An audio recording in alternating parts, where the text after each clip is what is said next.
Au petit déjeuner, au déjeuner, au goûter et au dîner. À tous les repas, nous mangeons des aliments qui contiennent des farines comme le pain, les pâtisseries ou la pâte car ils nous permettent d'assouvir rapidement notre faim. Cet abus n'est non seulement pas sain, il favorise également la prise de poids.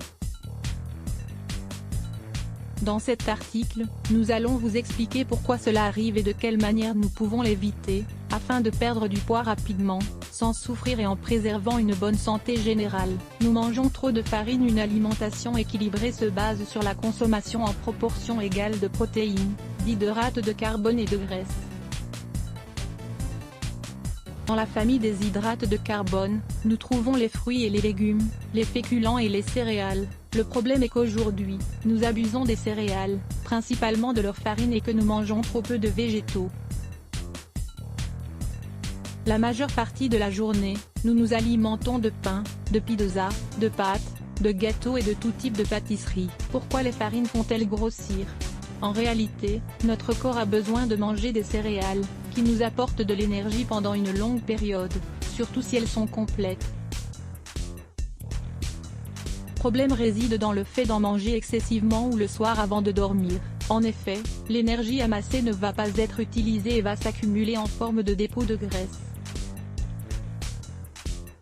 L'intolérance au gluten. La plupart des farines sont faites de céréales au gluten comme le blé, l'avoine, le seigle, l'épeautre etc., même s'ils ne contiennent pas tous la même quantité.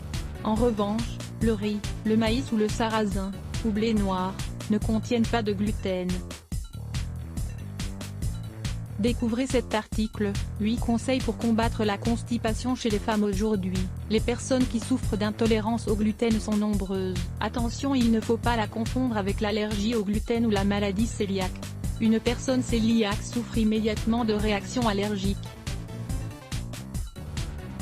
Les personnes qui ont contracté une intolérance ne souffrent pas de symptômes sur le moment mais rencontrent des problèmes de santé après un certain temps. Dans ce cas, les aliments ne sont pas bien digérés ni assimilés correctement, ce qui peut provoquer, entre autres, des déséquilibres de poids. Lorsque les personnes intolérantes au gluten arrêtent d'en consommer, elles remarquent une grande amélioration et leur poids s'équilibre naturellement. Autres symptômes de l'intolérance au gluten: constipation ou diarrhée récurrente, mauvaise digestion, problèmes dermatologiques comme l'hyperkératose, troubles menstruels, stérilité, obésité ou manque de poids. Si vous pensez que vous souffrez d'intolérance au gluten, nous vous recommandons de consulter un médecin, qui vous demandera de réaliser les examens nécessaires pour le vérifier. Lisez également, les shakes protéinés, pourquoi sont-ils bénéfiques? Idée pour réduire les farines. Il existe dans le marché certains ustensiles de cuisine qui permettent de faire des spaghettis à partir de légumes, comme par exemple les courgettes. Avec cet ustensile, vous pourrez convertir un plat de légumes en un faux plat de pâtes, en l'assaisonnant avec de la sauce tomate, du fromage et de l'origan. Lorsque vous faites des gâteaux, soyez créatifs et laissez-vous surprendre par les possibilités que vous offrent les légumes secs. Saviez-vous que vous pouviez préparer un sain et délicieux gâteau de légumes secs et de chocolat? Il suffit de remplacer la farine par la farine de légumes secs ou légumes cuits et broyés. Le résultat surprendra toute la famille. Les personnes intolérantes au gluten peuvent aussi constater de grandes améliorations si elles se passent totalement des farines au gluten et qu'elles les remplacent par des farines de riz, de maïs ou encore de pois chiches. Avec ces farines, vous pouvez cuisiner de la même façon qu'avec les autres et faire des pains, des gâteaux, des pizzas, des crêpes etc.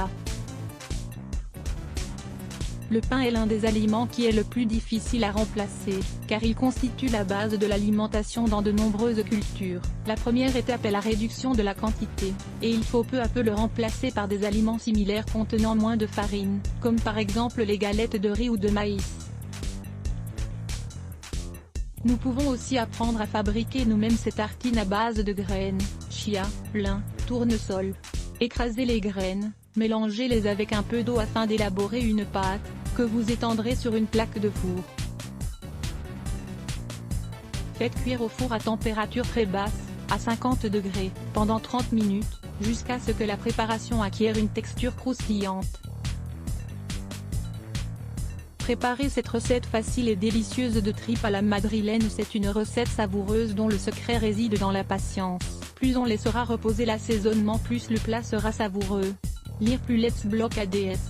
Why?